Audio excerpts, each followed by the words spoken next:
As a self-proclaimed connoisseur of Pokémon fan games, I often get asked what makes a fan game one of the greatest. And while solid gameplay, well-designed Pokémon, and an engaging story all play vital roles, it's not always easy to find games that shine in all these categories combined. But today I believe we've struck gold, with a fan game that shines in all the aspects I just mentioned and is fully complete, but was only ever available in Spanish until recently. This is Pokémon Realidea System, a game that doesn't try to get too crazy with unique gimmicks or twists, but truly excels at just being a good Pokémon game. With a trio of new starters to discover, an intriguing story full of likable characters, and of course, the mysterious Realidea System. So if you guys are excited, don't forget to leave a like, and in case you missed it, this video is actually part of my Munchmas Marathon, where I'm going to be playing 12 different games throughout the month of December, so be sure to subscribe to stay tuned. Our story begins on an oil refinery. Interesting setting for a Pokemon game, I suppose? Oh my god, there's like a chopper. Yo, what? Okay, I've always heard that Spanish fan games go above and beyond with the graphics. We're off to a good start here. On this oil platform, we meet what I can only assume will be the villains of this game. The quirky but sinister scientist Jeremiah and his mysterious partner Liliana. And they keep referring to this system that will supposedly revolutionize the region.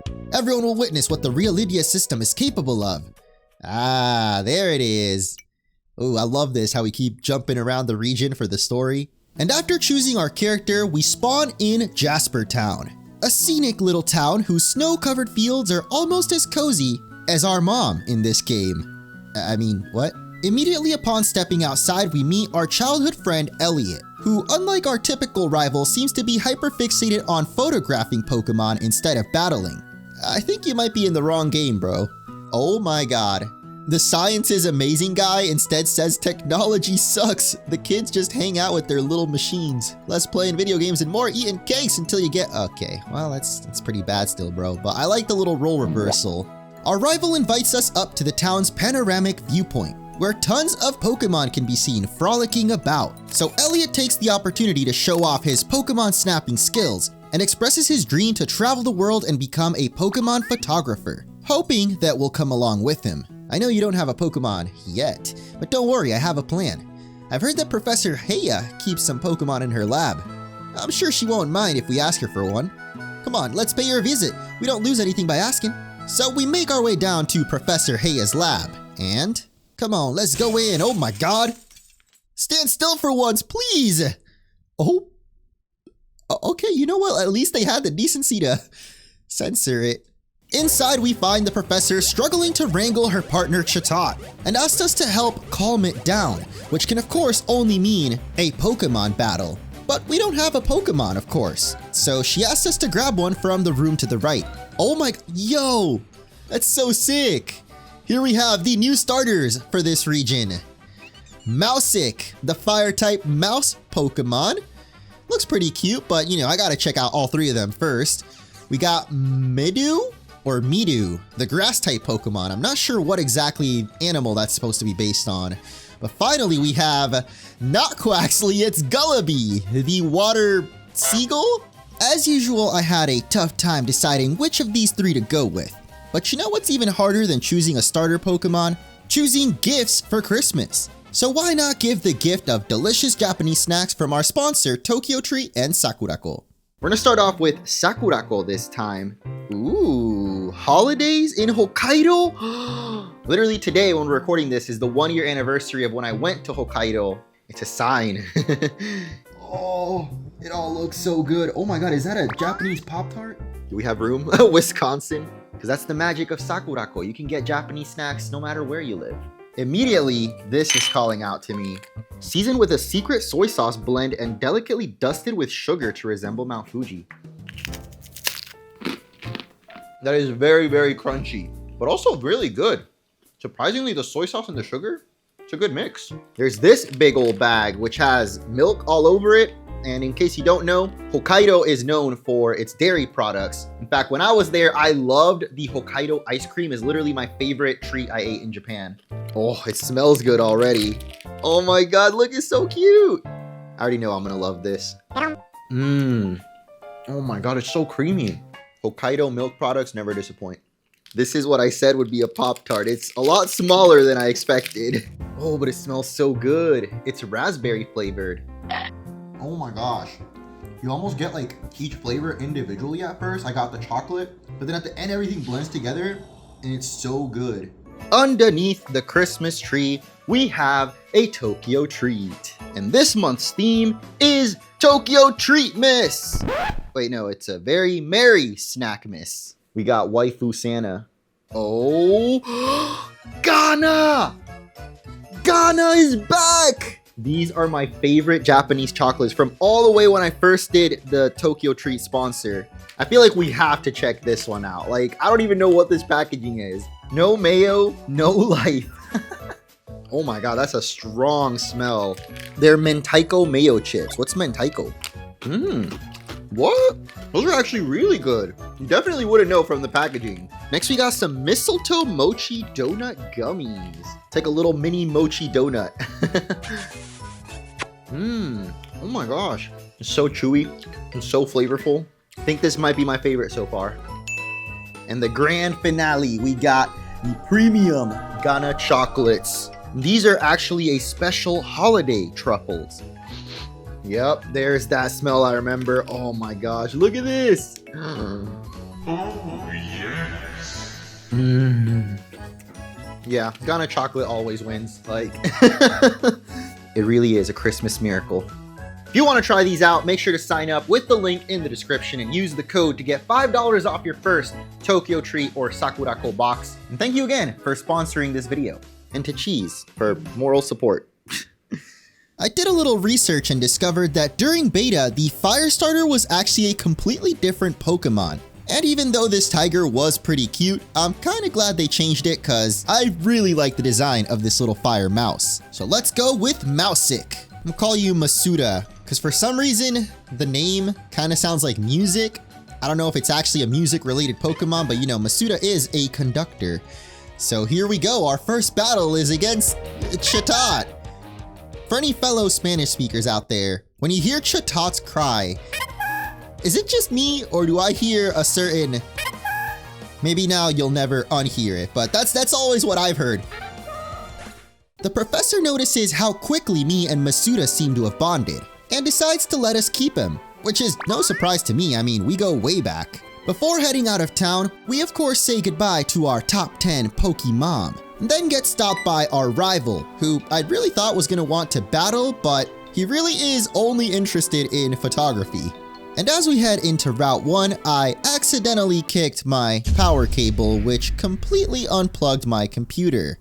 So I had to replay through that whole intro again, but thanks to that I learned this game not only has a built-in speed button, but also a button that just skips all the dialogue.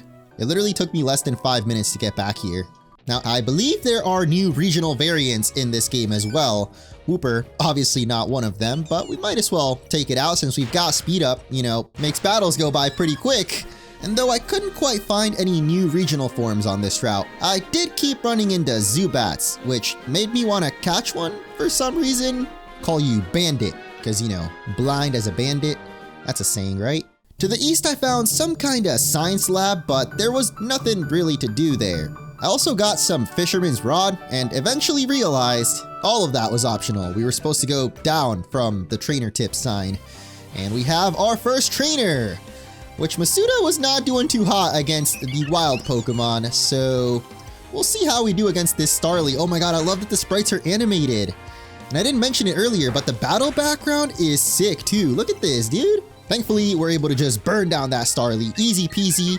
And it looks like there is no EXP share, at least for now. The only other trainer in this route also goes down pretty easily, so we make it to Barilo Village, where there's also not much going on yet, but Elliot mentions we might find some plot at the academy to the west. Now, this academy ends up being way bigger than I expected, and inside we run into a familiar face. Wait a minute. Maybe it's not her, but it kinda looks like Rika from Scarlet and Violet. Sir, please no— oh, never mind. This turns out to be our real rival for this game, who in true rival fashion immediately challenges us to a battle. And I forgot to heal. Well, good thing we've got potions, and look at that, there's even a little Persona 5 cut-in when you heal your Pokemon. Little extra, but, you know, I like it. Very stylistic. Now, come on, get me with the Emba. Nice. Oh, and he's got the grass starter. Interesting that they gave him the grass one. I feel bad for you, little buddy. You're gonna get almost one shot, but that's cool because I was most curious about the mouse and this one. I'm sorry, I know, but the other one just looked a little too much like Quaxly, although I am curious if it would evolve into, well, no, there's no way it evolves into anything close to Quaquaval. After the battle, we're introduced to one of the Academy's professors, and he is not happy about all the commotion. We learned that apparently to take on the gym challenge in this region, we first need a trainer license, which of course only this guy can give us. You'll have to challenge 3 students from the Academy and emerge victorious. They're located in the library, the chemistry lab, and near the second floor fountain. And though the first student is easy enough to find, and even easier to defeat, the other 2 prove to be a little more elusive. You look like a trainer willing to travel the region. Oh my god, who is this guy? After finally locating and defeating the final trainer, we head back to get our trainer license, except the professor won't give it up so easily. Oh, come on, man. We gotta do another side quest? There's actually a couple side quests you can do around town now, but I decided to just go for the first one I saw, which involved tracking down this girl's bracelet that was stolen by a Purloin on Route 2. And before rushing into it, I actually remembered to heal for once. Whoa, look at this Pokemon Center, what? Nurse Joy's looking a little different too. There's also some beds upstairs that let you rest and change the time of day, which is pretty convenient since a lot of side quests require you to change the time. But moving on to Route 2, I ended up running into a Shinx and decided to catch it, since I had no luck finding any sort of new regional forms so far. Please just stay in there. Finally. Not much further ahead, I end up finding that Purloin, but we have to somehow trap it. It's pretty much the exact same as catching the Farfetch'd in Heart Gold Soul Silver, except we also have to battle it after. So I decided to catch it since it seemed kinda unique. Oh my gosh, come on, man. No! I misclicked! Oh, the paralysis saved us. Oh my god, I was about to kill it on accident. But seriously, how is it not catching? Okay, I gotta be careful, because with the speed up, alright, there we go. Back in the village, we return the girl's bracelet and complete our first quest, which hopefully means the professor will give us our trainer license now. On the way back to the academy though, I noticed a strange item on this tree stump. What? A transmit? Who left that there? What the heck? Seems to be the only place where you can get a signal. There's something else on the stump. Seems to be getting a signal, but I can't use it without any battery. What the heck? Alright, well I guess we'll come back when we get batteries. I think I should reward you for today's work. Oh, there it is. I figured we were gonna get it eventually. Outside the academy, there seems to be a random power outage going on. No one told me this region was based on Puerto Rico. Whoever's messing around with the power supply is gonna find out what a comb is used for. What does that mean? Is that what Spanish people use instead of the chancleta? It appears the culprits behind the power outage are the very same grunts we saw in the intro cutscene, and they belong to something called the Metis Corporation. I'm assuming the name is a hint to what their goal could be, but I have no idea what it could mean. Anyway, we team up with our lepa-berry-haired rival, take down a bunch of grunts, and flip some switches until we make it to the head honchos. Looks like we got some evil twins or something? Wait, are those Charjabugs? Oh my god! It can't be! How did these brats get here? Don't tell me the others couldn't stop them. I won't let you interfere anymore. Take this! What the heck? Yo! A Vikavolt? No way they're gonna make us fight a Vikavolt already, right? Unless it's like a 2v1, then it may be... Okay, yeah, it's gonna be a 2 versus 1. Alright, that's a little bit more fair, and it's also just level 10. And we're also super effective against it. Would have sucked if we picked, like, the grass starter right here. Or the water starter, actually, because it would have been weak.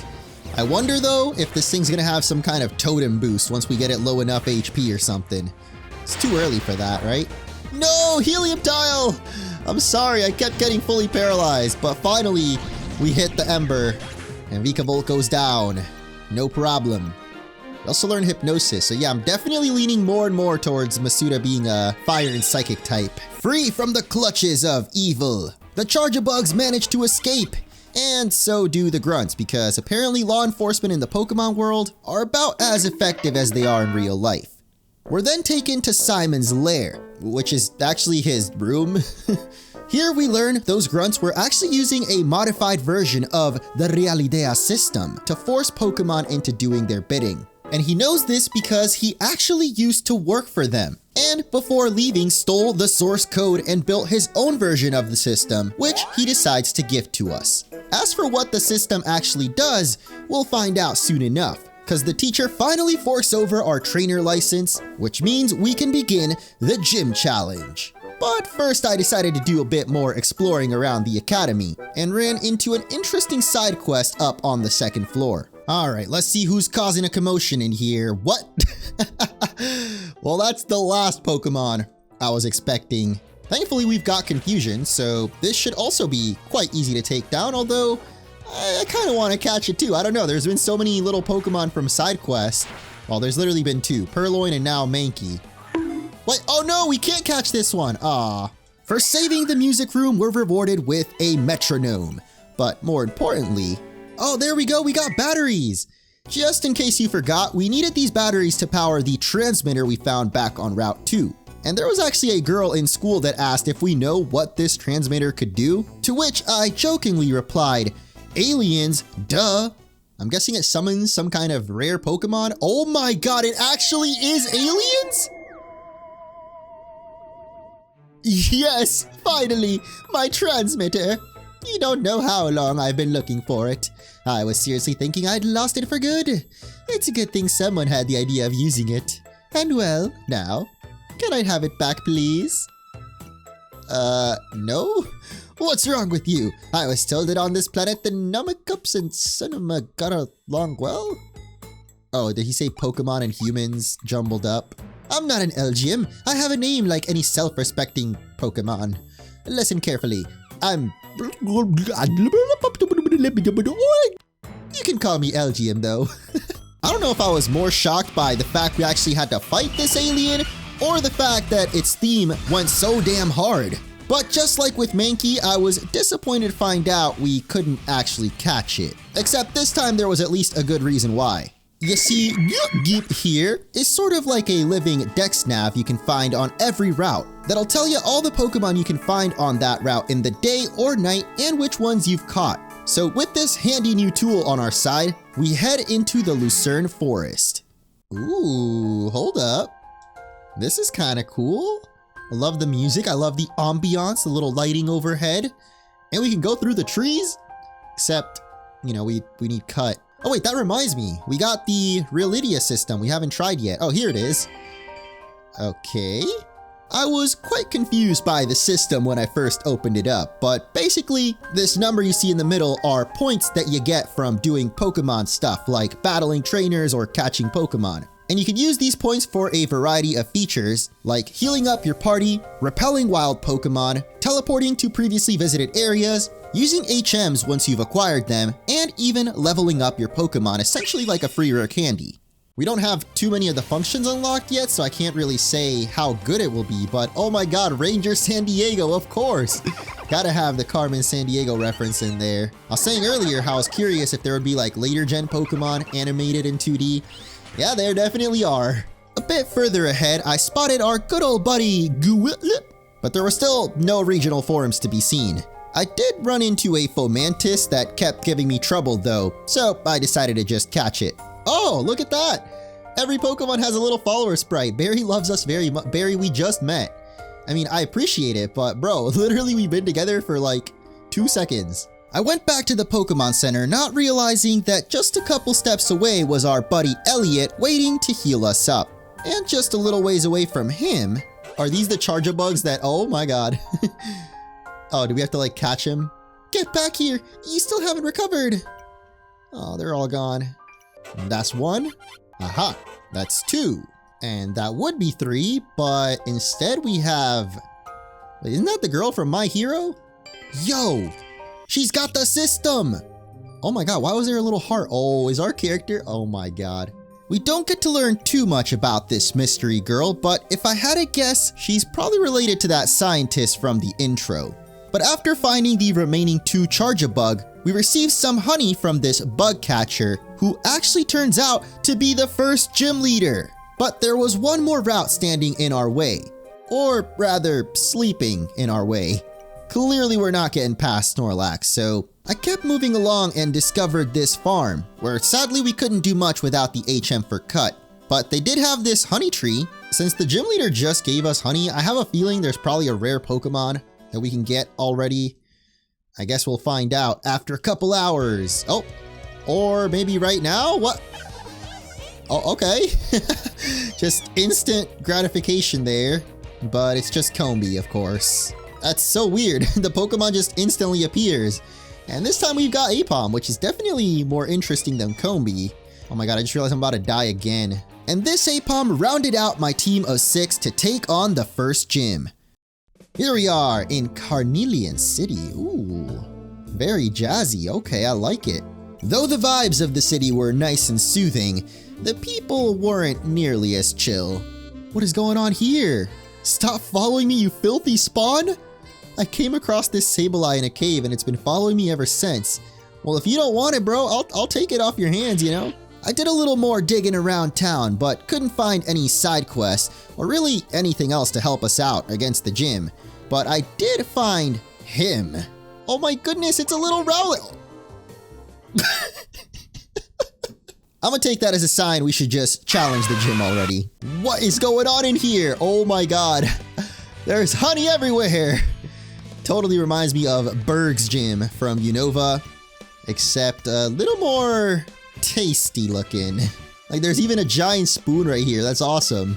The first trainer definitely gave me a false sense of security because he only had a Kakuna that went down easy peasy. So going into the second battle, I didn't even realize there was a field effect going on that I guess puts your Pokemon to sleep? Oh, no. My worst nightmare! Multi-hit moves! And it, okay, well that one didn't need a hit very many times, but what the hell, man? Maybe we just charge up with Nala and hope for the best. What? Hold up, there's something going on in this gym. I've been put to sleep twice and I don't know by what? Oh my god, Barry, you're so cooked, bro. Why did I send you into the Rock Blast? And we're slower than this Dwebble too? How, bro? It's a Dwebble! One by one, the rest of my Pokemon got absolutely rocked by this freaking crab. Oh my god, we passed out? Wait, there's actually a game over screen? That's definitely different. I don't even know what we can do against that Dwebble. I guess we just gotta avoid that trainer or that room? That was rough. Oh, wait, have I fought this guy? Oh yeah, I have. Maybe if you follow the rooms with the spoons. Oh, well thank you for the hint, my good sir. It's a Combi. What the heck? All right. Is that what was putting us to sleep earlier? Yes, it was. Except just a couple rooms later, the aroma reappeared. But at least the next trainer I ran into wasn't nearly as difficult as the rich boy with Dwebble. And this time we somehow managed to avoid him entirely. Oh my god, she's got a Vespiquen. Well, this isn't gonna end well. She starts off with a Dewpider, which is honestly just as bad for Masuda. We should have led off with Nala. Go ahead, Bandit. You're in here just to die, basically, because you don't even have a friggin' flying move for some reason. Hey, maybe we can hit a Supersonic and, you know, just be annoying. Okay, now let's try to get Nala in here. Maybe it hurts itself again. Oh my god. Okay, we're actually getting so lucky, but I am not complaining. Let's go for the Nuzzle. Can paralyze it. Now we got the pair of hacks. Oh my god, no way. It hits itself 3 times. Nice. The next Pokemon is going to be an Anorith, and I'm just going to try to nuzzle this thing as well. Even though it's not super effective, like just paralyzing it seems pretty useful. It doesn't seem like this thing has any rock type moves, so I'm just going into, oh my god. It has Water Gun though. Nice! Critical hit too, I love it. Okay, well, you know what, buddy? How about a Fire Fang? Does that even kill it? Probably not. Oh my god, that doesn't do anything actually. Maybe this Fire Fang finishes it, I hope, please? Oh my... Well, at least it didn't go for Water Gun again. That would have sucked. Okay, here comes Vespiquen, though. Kind of scared Nala's just gonna get one shot, but we gotta try to get at least the Nuzzle in there. Is that her final Pokemon, too? Yep. Oh, the music! Let's go! The black and white music, we love it! And we're actually faster, so we're gonna get off the paralysis. Literally, the paralysis has carried us through this so far. Oh god, Fell Stinger. Oh, that's not good. That's not good. Okay, it doesn't kill us somehow. Do we try to... Yeah, we just go for Spark. I was gonna charge and then Spark, but now let's just try to get some damage in there. And the full paralysis! Oh my god, there is no way. Nala the Shinx is actually the one that carries us in this gym. It wasn't even Masuda. I love it. I love it. Wait, Nani? I'm actually confused because we're level 15, not 16, I think. But oh my god, is it actually a Maestro? The name was perfect! Or maybe I'm just a genius. But Masuda's middle stage is still just a pure fire type, so if you want to find out what his final form could be, you'll have to stay tuned for the next episode. I've really enjoyed this game so far, and from what I've seen, it only gets better. So if you guys would like to see more, don't forget to leave a like down below, and maybe after Munchmas I'll do a full series.